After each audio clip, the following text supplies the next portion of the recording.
నమస్తే, welcome to AK news. ముందుగా headlines.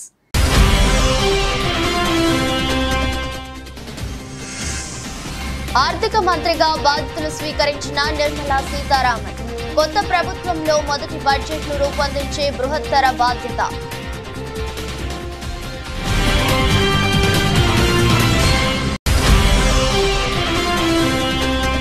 Telangana ప్రజలను దృష్టిలో పెట్టుకుని న్యాయం చేస్తానన్న కేంద్ర మంత్రి రామ్మోహన్ నాయుడు. తెలంగాణ సీఎం, ఎంపీలు, కేంద్ర మంత్రుల నుంచి విజ్ఞప్తులు వస్తే పరిష్కరిస్తానని హామీ.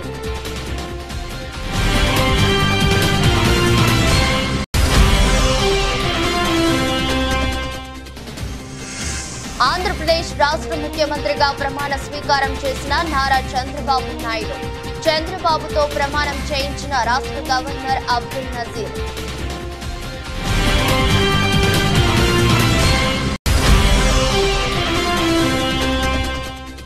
ఎన్నికల ఫలితాలపై వైసీపీ అభ్యర్థుల వద్ద మాజీ సీఎం జగన్ ఆసక్తికర వ్యాఖ్యలు.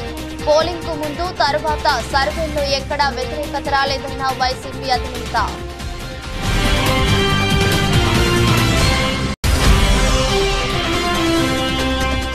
తొర్రూరులో ప్రపంచ బాల కార్మిక వ్యతిరేక దినం సందర్భంగా అవగాహన సదస్సు. బాల కార్మికుల చట్టాలపై ప్రజలందరూ అవగాహన కలిగి ఉండాలన్న జూనియర్ సివిల్ జడ్జి సరిత.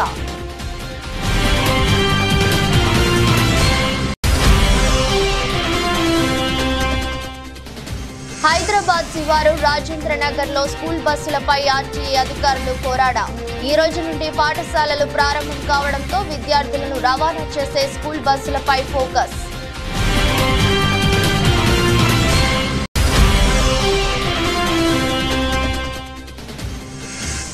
దర్జాగా సూపర్ 8 లోకి ప్రవేశించిన ఆసీస్.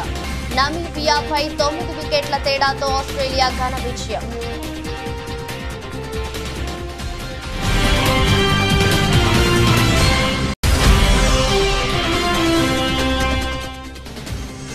స్వల్ప లాభాలతో మొదలై క్రమంగా పుంజుకున్న దేశీయ స్టాక్ మార్కెట్లు. 57 పాయింట్లు పెరిగిన సెన్సెక్స్, నిమిషాల్లోనే లక్షల కోట్ల సంపద.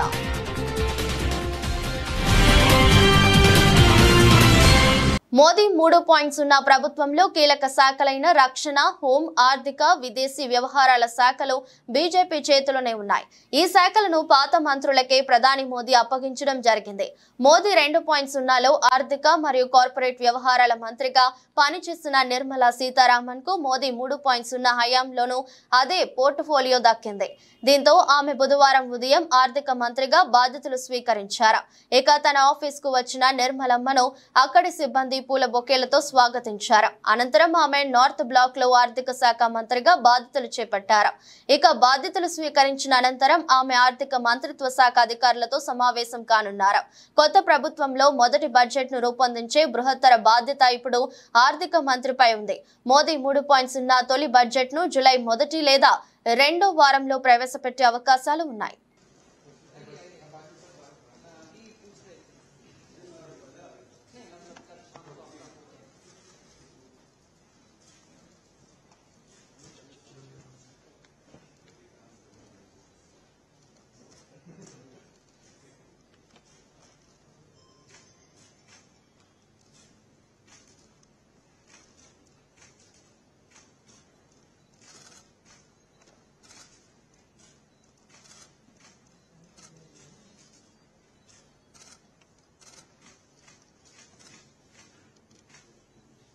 తెలంగాణ ప్రజలను దృష్టిలో పెట్టుకుని తాను ఆ ప్రాంతానికి న్యాయం చేసే ప్రయత్నం చేస్తానని కేంద్ర మంత్రి టీడీపీ నేత రామ్మోహన్ నాయుడు అన్నారు. ఆయన మీడియాతో మాట్లాడుతూ తెలంగాణ ఎంపీలు, కేంద్ర మంత్రులు, తెలంగాణ ముఖ్యమంత్రి ఇలా ఎవరి నుంచి తనకు విజ్ఞప్తులు వచ్చినా మరో ఆలోచన లేకుండా ఆ ప్రాంతానికి న్యాయం చేసే ప్రయత్నం చేస్తానని హామీ ఇచ్చారు. తన సహకారంతో తెలంగాణలో అభివృద్ధి కార్యక్రమాలు చేపడతామని కేంద్ర మంత్రి కిషన్ రెడ్డి అన్నారని ఇది తనకు ఎంతో సంతోషాన్ని ఇచ్చిందన్నారు. తెలుగు రాష్ట్రం నుంచి కూడా కొన్ని డిమాండ్స్ వరంగల్ ఎయిర్పోర్ట్ కావచ్చు, కొత్తగూడెం ఇలాంటివి.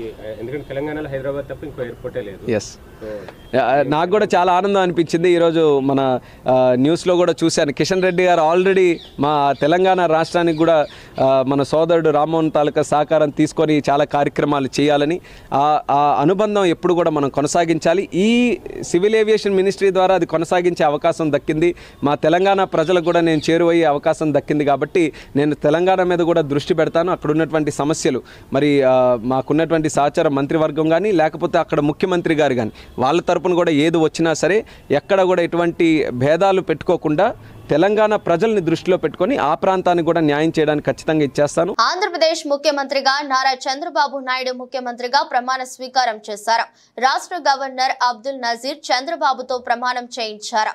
విజయవాడలోని కేసరపల్లి సమీపంలో ఏర్పాటు చేసిన కార్యక్రమంలో భారీ జనసందోహం మధ్య చంద్రబాబు సీఎంగా ప్రమాణ స్వీకారం చేశారు.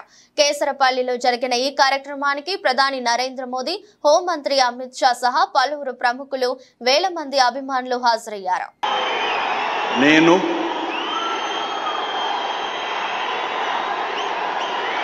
నారా చంద్రబాబు నాయుడు అనే నేను శాసనం ద్వారా నిర్మితమైన భారత రాజ్యాంగం పట్ల నిజమైన విశ్వాసం, విధేయత చూపుతానని, భారతదేశ సార్వభౌమాధికారాన్ని, సమగ్రతను కాపాడుతానని, ఆంధ్రప్రదేశ్ రాష్ట్ర ముఖ్యమంత్రిగా నా కర్తవ్యాలను శ్రద్ధతో, అంతఃకరణ శుద్ధితో నిర్వహిస్తానని, భయం కానీ, పక్షపాతం కానీ, రాగద్వేషాలు కానీ లేకుండా రాజ్యాంగాన్ని, శాసనాలను అనుసరించి ప్రజలందరికీ న్యాయం చేకూరుస్తానని దైవ సాక్షిగా ప్రమాణం చేస్తున్నాను. డాక్టర్ మర్రి చెన్నారెడ్డి మానవ వనరుల విభాగంలో శిక్షణ పొందుతున్న 2023 బ్యాచ్ తెలంగాణ క్యాడర్ ఐఏఎస్ అధికారులు సచివాలయంలో సీఎం రేవంత్ రెడ్డిని మర్యాదపూర్వకంగా కలిశారు.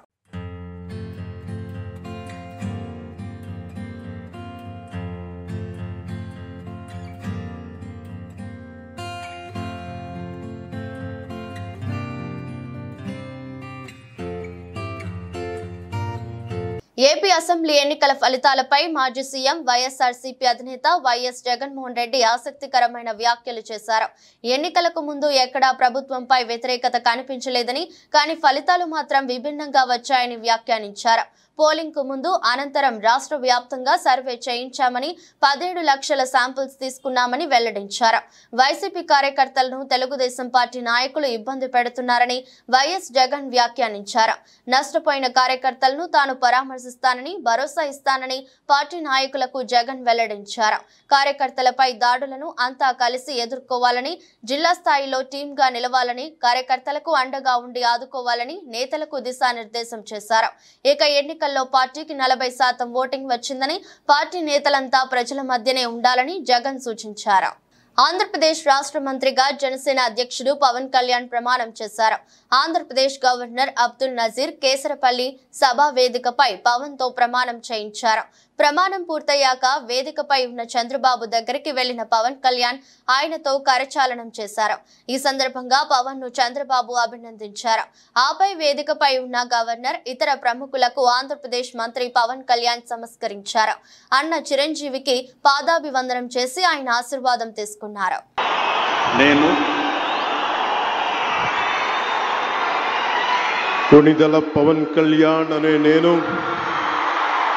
శాసనం ద్వారా నిర్మితమైన భారత రాజ్యాంగం పట్ల నిజమైన విశ్వాసం, విధేయత చూపుతానని, భారతదేశ సార్వభౌమాధికారాన్ని, సమగ్రతని కాపాడుతానని, ఆంధ్రప్రదేశ్ రాష్ట్ర మంత్రిగా నా కర్తవ్యాలను శ్రద్ధతో, అంతఃకరణ శుద్ధితో నిర్వహిస్తానని, భయం కానీ, పక్షపాతం కానీ, రాగద్వేషాలు కానీ లేకుండా రాజ్యాంగాన్ని శాసనాలని అనుసరించి ప్రజలందరికీ న్యాయం చేకూరుస్తానని దైవ సాక్షిగా ప్రమాణం చేస్తున్నాను. హైదరాబాద్ శివారు రాజేంద్ర నగర్ లో స్కూల్ బస్సులపై ఆర్టీఏ అధికారులు కొరాడా జులిపించారు. ఈ రోజు నుండి పాఠశాలలు ప్రారంభం కావడంతో విద్యార్థులను రవాణా చేసే స్కూల్ బస్సులపై ఫోకస్ పెట్టారు. Fitness, insurance, permit, driving licence, fire safety kit, first aid కిట్లను రవాణా అధికారులు క్షుణ్ణంగా తనిఖీలు చేశారు. పలు బస్సులు రంగారెడ్డి జిల్లా రవాణా శాఖ అధికారులు సీజ్ చేశారు. రాజేంద్ర నగర్, శంషాబాద్, మొయినాబాద్, శేరిలింగంపల్లితో పాటు పలు చోట్ల అధికారుల బృందం విస్తృత సోదాలు నిర్వహిస్తున్నారు.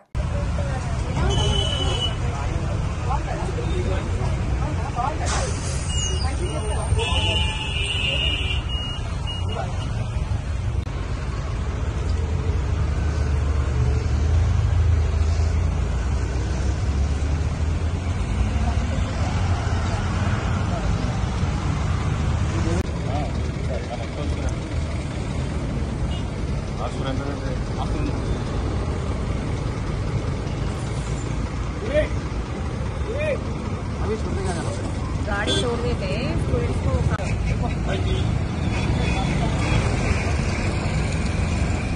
టీడీపీ జాతీయ ప్రధాన కార్యదర్శి మంగళగిరి ఎమ్మెల్యే నారా లోకేష్ ఏపీ మంత్రిగా ప్రమాణ స్వీకారం చేశారు.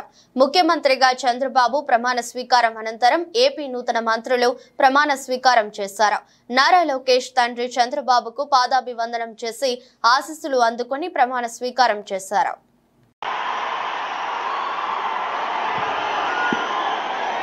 నేను నారా లోకేష్ అనే నేను శాసనము ద్వారా నిర్మితమైన భారత రాజ్యాంగం పట్ల నిజమైన విశ్వాసం, విధేయత చూపుతానని, భారతదేశ సార్వభౌమ అధికారాన్ని, సమగ్రతను కాపాడుతానని, ఆంధ్రప్రదేశ్ రాష్ట్ర మంత్రిగా నా కర్తవ్యాలను శ్రద్ధతో, అంతర్గత శుద్ధితో నిర్వహిస్తానని, భయం కానీ, పక్షపాతం కానీ, రాగద్వేషాలు కానీ లేకుండా రాజ్యాంగాన్ని, శాసనాలు అనుసరించి ప్రజలందరికీ న్యాయం చేకూరుస్తానని దైవ సాక్షిగా ప్రమాణం చేస్తున్నాను. మెదక్ జిల్లా రామాయంపేట మండల కేంద్రంలోని శ్రీ సాయి కృష్ణ నర్సింగ్ హోమ్ లో ఇటీవల గర్భిణీ మృతిపై జిల్లా వైద్యాధికారి శ్రీరామ్ విచారణ చేపట్టారు. బాధితులు ఇచ్చిన ఫిర్యాదు మేరకు జిల్లా కలెక్టర్ రాహుల్ రాజ్ ఆదేశాల మేరకు ఆసుపత్రికి చేరుకున్న అధికారులు విచారణ నిర్వహిస్తున్నారు. ఆసుపత్రిలో రికార్డులను పరిశీలించారు. పూర్తి స్థాయి విచారణ చేపట్టి జిల్లా కలెక్టర్ కు నివేదిక సమర్పిస్తామని డిఎంహెచ్ఓ తెలిపారు. సో మనకి యాక్చువల్లీ ఏంటంటే ఈ ఎన్నికల కౌంటింగ్ ఉండే బట్టి అది రెండు ఫోటోలు చూస్తున్నాయి.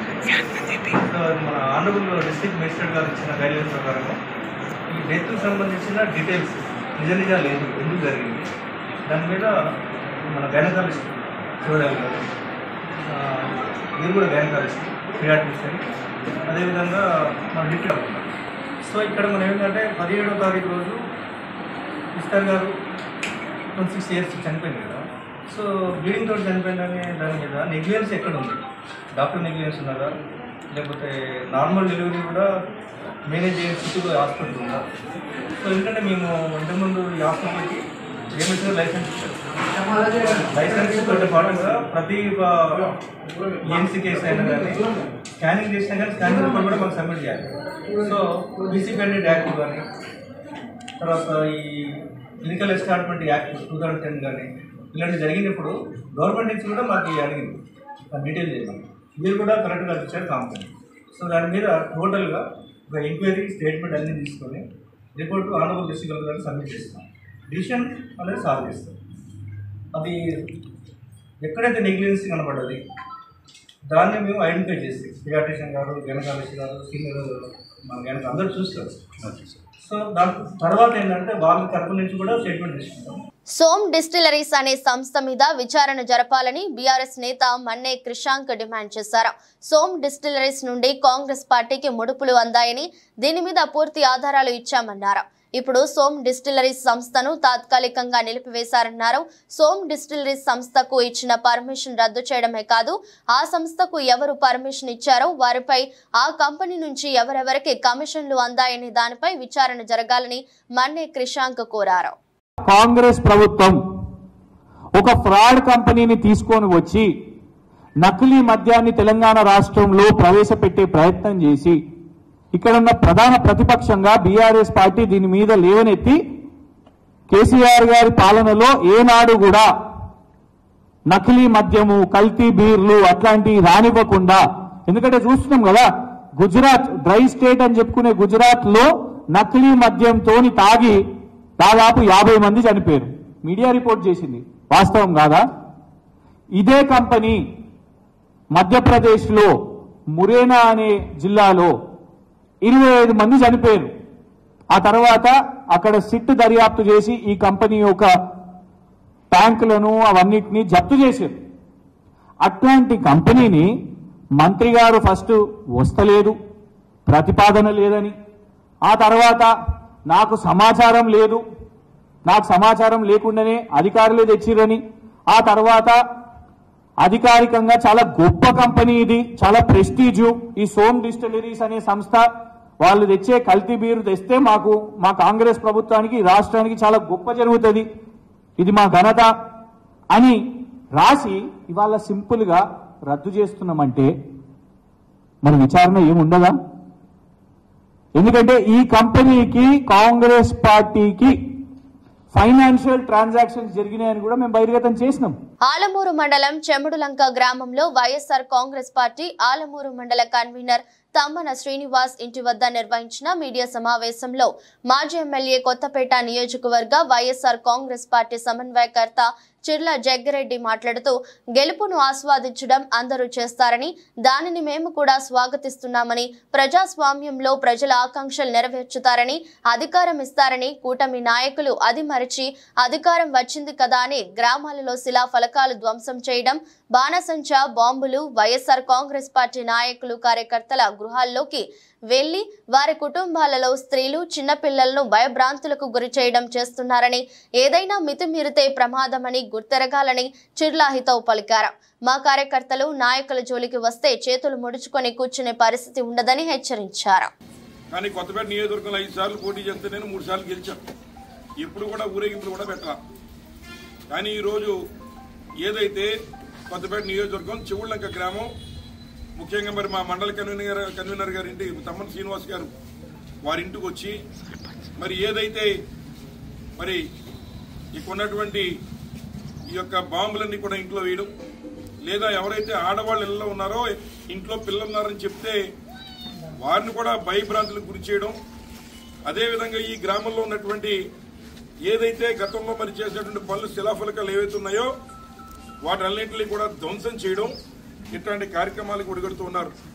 ముఖ్యంగా ఈ గ్రామంలో ఉన్నటువంటి మరి ఏదైతే అమ్మవారి గుడి దుర్గమ్మ తల్లి గుడి దగ్గర వేసిన శిలాఫలకాలు కానీ, లేదా ఉన్నటువంటి ఇతర అభివృద్ధి కార్యక్రమాల దగ్గర ఉన్న శిలాఫలకాలు కానీ మరి అన్ని కూడా ఈ రకంగా ధ్వంసం చేసే కార్యక్రమానికి మరి తెలుగుదేశం పార్టీ నాయకులు కూటమి మరి పార్టీ నుంచి వచ్చినటువంటి వాళ్ళు మరి ప్రేరేపించే కార్యక్రమం చేస్తున్నారు.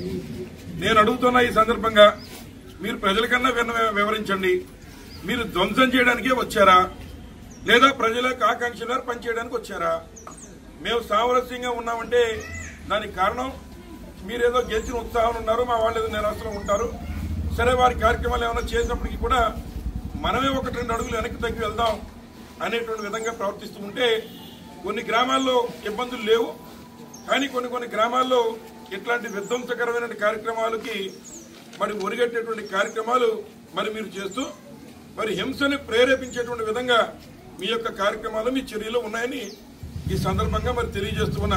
మహబూబాబాద్ జిల్లా తోరూరు పట్టణ కేంద్రంలోని స్థానిక లయన్స్ క్లబ్ లో బుధవారం ప్రపంచ బాల కార్మిక వ్యతిరేక దినం సందర్భంగా తాలూకా న్యాయ సేవాధికారి సంస్థ వారి ఆధ్వర్యంలో నిర్వహించిన అవగాహన సదస్సులో స్థానిక జూనియర్ సివిల్ జడ్జి మరియు చైర్మన్ ఎమ్మెల్యేసీ మట్ట సరిత పాల్గొని ఆమె మాట్లాడుతూ ప్రజలందరూ బాల కార్మిక చట్టాలపై అవగాహన కలిగి ఉండాలని, తల్లిదండ్రులు 14 సంవత్సరాలలోపు పిల్లలను పనికి పంపరాదని, షాపు యజమానులు కూడా వారిని వారిని పనిలో చేర్చుకోవద్దని, అలా జరిగితే చట్టపరమైన చర్యలు ఉంటాయని సూచించారు.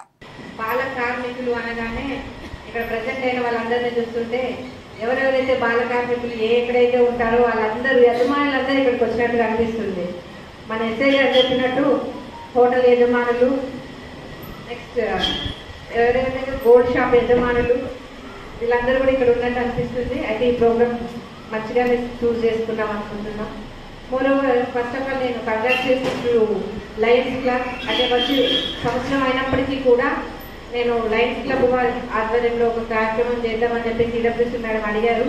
చేద్దామండి అన్నాను. Due to lack of schedule అది చేయలేకపోయాను. ఈరోజు ఈ కార్యక్రమం ద్వారా మీ అందరి ముందుకు వచ్చినందుకు కూడా నాకు సంతోషంగా ఉంది. బాల కార్మికులు అంటే ఫస్ట్ కార్మికుల్ని చూడాలి. బాల కార్మికులని మనము ఎంగేజ్ చేసుకోవడం వల్ల జరుగుతున్న నష్టాలు ఏంటి, దానివల్ల సమాజంలో పడే ఇంపాక్ట్ ఏంటి. కార్మికుడు అని అంటే గతంతో పోలిస్తే ఈరోజు చాలా కూడా మనకి తేడా కనిపిస్తూ ఉంటుంది. ఏంటంటే గతంలో ఒక వ్యక్తి ఒక కార్మికుడుగా ఉన్నట్లయితే ఒక వ్యవస్థలో అతని జీవితాంతం అతను అందులో ఉండడానికి అవకాశం ఉండేది. గతంలో మనకి వెట్టి చాకిరీ వ్యవస్థ అనేది ఉండేది. అంటే ఒక భూస్వామి దగ్గర ఒక వ్యక్తి ఒక చిన్న పిల్లాన్ని వాళ్ళ దగ్గర వెట్టి చాకిరీకి పెడితే అతను జీవితాంతం వాళ్ళకి సర్వీస్ చేస్తూ ఆ వచ్చిన కొద్దిపాటి ఆదాయంతో తన కుటుంబాన్ని, తన పిల్లల్ని తన మొత్తం చేసుకునే అవకాశం ఉంది. ఈ రోజుల్లో ఒక ప్రొఫెషన్ పర్మనెంట్ అని చెప్పడానికి ఏదైనా ఉందా? ఎక్సెప్ట్ గవర్నమెంట్ ఆఫీసులలో పని తప్ప ఇంకా ఇది మన జీవితాంతం దీని మీదనే ఉందాము అని అనుకోవడానికి ఉందా? లేదు. మరి అలాంటప్పుడు మనము పిల్లాన్ని చిన్నప్పటి నుంచే ఒక కార్మికుడిగా తయారు చేస్తే అది శాశ్వతంగా ఉంటుందా అంటే ఈరోజు మనకి బెస్ట్ ఎగ్జాంపుల్ ఏంటంటే ఏఈ టెక్నాలజీ వచ్చింది. హుస్నాబాద్ కాంగ్రెస్ పార్టీ కార్యాలయంలో కాంగ్రెస్ పార్టీ మండల అధ్యక్షులు విలేకరుల సమావేశంలో మాట్లాడుతూ హుజూరాబాద్ ఎమ్మెల్యే పాడి కౌశిక్ రెడ్డి బీఆర్ఎస్ భవన్ లో ప్రెస్ మీట్ పెట్టి మంత్రి పొన్నం ప్రభాకర్ మీద అబండాలు, అబద్ధపు మాటలు మాట్లాడటం సరికాదని హెచ్చరించారు. మంత్రిపై లేనిపోని ఆరోపణలు చేసి కౌశిక్ రెడ్డి ప్రజలను తప్పుదోవ పట్టించేందుకు ఆరోపణలు చేస్తున్నారని అన్నారు. మంత్రి పొన్నం ప్రభాకర్ కు బహిరంగ క్షమాపణ చెప్పాలని హెచ్చరించారు. హుజూరాబాద్ ఎమ్మెల్యే అయిన పాడి కౌశిక్ రెడ్డి గారు బీఆర్ఎస్ భవన్ హైదరాబాద్లో ప్రెస్ మీట్ పెట్టడం జరిగింది. ప్రెస్ మీట్లో తను ఒక మాట మాట్లాడిండు. 32 టన్నుల ఫ్లై యాష్కు డస్ట్ ఏదైతుందో దీనిలో 32 టన్నులే ఉండాలి, కానీ 72 టన్నులు ఉన్నది అని మాట్లాడిండు. అరే అవులా సన్నాసి, 32 + 32 64 కన్నా అంటే మీరు మాట్లాడే మాటలు ఎట్లున్నాయి అని అంటే 32 టన్నులకు అవసరం అనుకుంటే ఇంకో 5 టన్నులు పడతాయి, 10 టన్నులు పడతాయి. కానీ 32కు 32 64 పడతాయి. ఆయనతో సోయలేనోడా ఆ వేపించి బిల్లులు ఎక్కడో అబద్ధపు బిల్లులు తీసుకొచ్చి ఇవి ఎవిడెన్స్ అని చూపిస్తున్నాయి, ఏమన్నా సోయినదా అని అడుగుతున్నాం. అంటే నువ్వు చెప్పేది ప్రతి ఒక్కటి అబద్ధము అని చెప్పడం కోసం నిదర్శనం నీ దగ్గర ఉన్న వేబిల్లే అని అంటున్నాం. 32, 72 అని అంటే 40 టన్నులు ఎలా ఎక్కువ పడుతుంది? ఫ్లై యాష్కు వెయిట్ తక్కువ ఉంటుంది, హైట్ ఎక్కువ వస్తుంది, డబుల్ పట్టేంత స్ట్రెంత్ కూడా ఉండదు.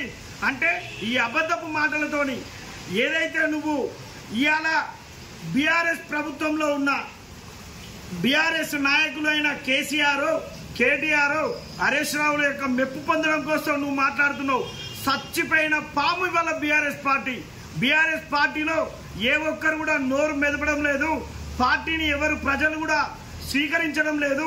ప్రజలు బీఆర్ఎస్ ను మర్చిపోతున్నారు అని చెప్పేసి ఇవాళ నువ్వు మా మంత్రి గారి మీద అబక్కులు చెవక్కులు చేస్తున్నావు. నిజాంపేట మండల వ్యాప్తంగా బుధవారం ప్రభుత్వ పాఠశాలతో పాటు ప్రైవేట్ పాఠశాలలు కూడా పునఃప్రారంభమయ్యాయి. ఈ సందర్భంగా ప్రాథమిక పాఠశాల ప్రధానోపాధ్యాయులు ప్రభాకర్ మాట్లాడుతూ తెలంగాణ వ్యాప్తంగా ప్రభుత్వ పాఠశాలలు పునఃప్రారంభమయ్యాయని అన్నారు. ప్రభుత్వ పాఠశాలలో ఉచిత పాఠ్య పుస్తకాలతో పాటు ఏకరూప దుస్తులు, మధ్యాహ్న భోజనంతో పాటు పిల్లలకు మంచి విద్యను అందిస్తున్నామన్నారు. బడుడు పిల్లలను ప్రభుత్వ పాఠశాలను చేర్పించేలా చూడాలని పిల్లల తల్లిదండ్రులకు సూచించారు. మొదటి రోజు విద్యార్థులు ఎక్కువ సంఖ్యలో హాజరు కాకపోవడం విశేషం. ఈ కార్యక్రమంతో పాటు పాఠశాల ఉపాధ్యాయులు తదితరులు పాల్గొన్నారు.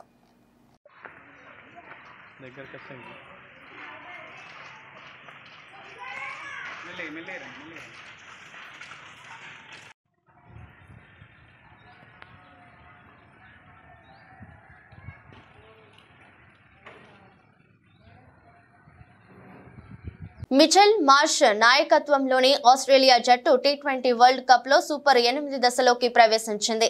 నమీబియాతో జరిగిన గ్రూప్ బి లీగ్ మ్యాచ్ లో ఆసీస్ 9 వికెట్లతో ఘన విజయం సాధించింది. తొలుత నమీబియాను 17 ఓవర్లలో 72 పరుగులకే చుట్టేసిన కంగారులు 73 పరుగుల లక్ష్యాన్ని 5.4 ఓవర్లలోనే ఛేదించారు. ఈ క్రమంలో ఆసీస్ జట్టు కేవలం 1 వికెట్ మాత్రమే కోల్పోయింది. 8 బంతుల్లో 20 పరుగులు చేసిన వార్నర్ వీస్ బౌలింగ్ అవుట్ అయ్యాడు. మరో opener Travis head 34 not out, captain Mitchell Marsh 18 not out మిగతా పని పూర్తి చేశారు. కాగా గ్రూప్ దశలో ఆస్ట్రేలియాకు ఇది వరుసగా 3వ విజయం. తద్వారా 6 పాయింట్లతో సూపర్ 8కి అర్హత సాధించింది. ఇదే గ్రూప్ లో ఉన్న ఇంగ్లాండ్ 2 మ్యాచ్ల్లో 1 ఓటమితో అవకాశాలను సంక్లిష్టం చేసుకుంది. స్కాట్లాండ్ 3 మ్యాచ్ల్లో 2 విజయాలతో ఆసీస్ తర్వాత స్థానంలో ఉంది. దేశీయ స్టాక్ మార్కెట్లు బుధవారం స్వల్ప లాభాలతో మొదలై క్రమంగా పుంజుకున్నాయి. ఈ క్రమంలో మొదటి గంటలోనే మార్కెట్ మంచి వృద్ధిని నమోదు చేసింది. ఈ నేపథ్యంలో నిఫ్టీ 23,419 పాయింట్ల వద్ద సరికొత్త రికార్డు స్థాయికి చేరుకుంది. నిఫ్టీ 50 తాజా జీవితకాల గరిష్ట స్థాయిని స్కేల్ చేయడంతో దేశీయ స్టాక్లు మంచి పెరుగుదలను చూశాయి. దీంతో పాటు ఉదయం 11 గంటల సమయంలో బ్యాంక్ నిఫ్టీ 478 పాయింట్లు పెరుగుగా సెన్సెక్స్ 557 పాయింట్లు ఎగబాకింది. దీంతో పాటు నిఫ్టీ మిడ్ క్యాప్ సూచీ కూడా 504 పాయింట్లు లాభపడింది. బ్యాంకులు, ఫైనాన్షియల్, ఐటీ, మెటల్ షేర్లు లాభపడటం ఈ భారీ పెరుగుదలకు సపోర్ట్ ఇచ్చాయి. ఈ క్రమంలోనే బీఎస్ఈ సెన్సెక్స్ 500 పాయింట్లకు పైగా ఎగబాకి 76,968 వద్ద గరిష్ట స్థాయికి చేరుకుంది. దీంతో దేశీయ స్టాక్ మార్కెట్ల పెరుగుదలతో దాదాపు కొన్ని నిమిషాల వ్యవధిలోనే మదుపర్లు 2.8 లక్షల కోట్లను సంపాదించారు. ఈ క్రమంలో బీఎస్ఈ మార్కెట్ క్యాపిటలైజేషన్ విలువ 429.83 లక్షల కోట్లకు చేరుకుంది. వార్తలు ముగించే ముందు మరోసారి హెడ్లైన్స్.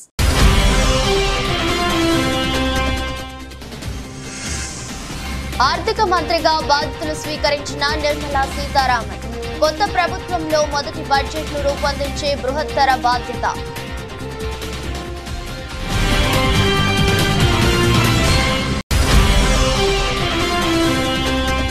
తెలంగాణ ప్రజలను దృష్టిలో పెట్టుకుని న్యాయం చేస్తానన్న కేంద్ర మంత్రి రామ్మోహన్ నాయుడు. తెలంగాణ సీఎం, ఎంపీలు, కేంద్ర మంత్రుల నుంచి విజ్ఞప్తులు వస్తే పరిష్కరిస్తానని హామీ.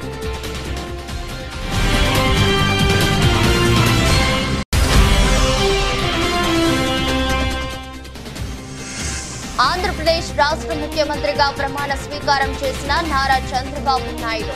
చంద్రబాబుతో ప్రమాణం చేయించిన రాష్ట్ర గవర్నర్ అబ్దుల్ నజీర్.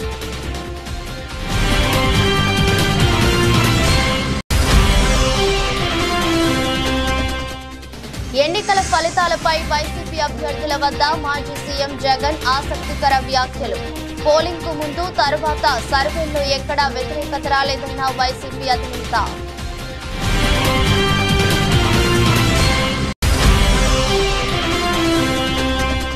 తొర్రూరులో ప్రపంచ బాల కార్మిక వ్యతిరేక దినం సందర్భంగా అవగాహన సదస్సు.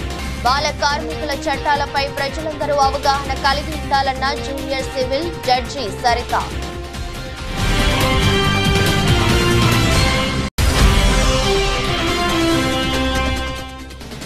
హైదరాబాద్ శివారు రాజేంద్ర నగర్ లో స్కూల్ బస్సులపై ఆర్టీఏ అధికారులు పోరాడా. ఈ రోజు నుండి పాఠశాలలు ప్రారంభం కావడంతో విద్యార్థులను రవాణా చేసే స్కూల్ బస్సులపై ఫోకస్.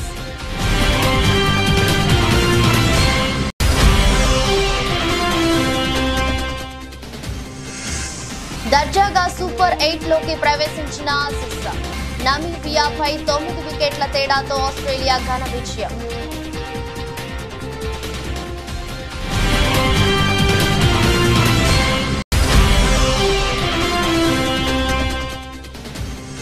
స్వల్ప లాభాలతో మొదలై క్రమంగా పుంజుకున్న దేశీయ స్టాక్ మార్కెట్లు.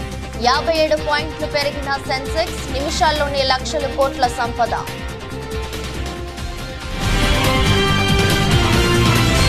ఇదృష్టి బులెటిన్ మరో బులెటిన్లో మళ్ళీ కలుద్దాం. అంతవరకు సెలవు, నమస్కారం.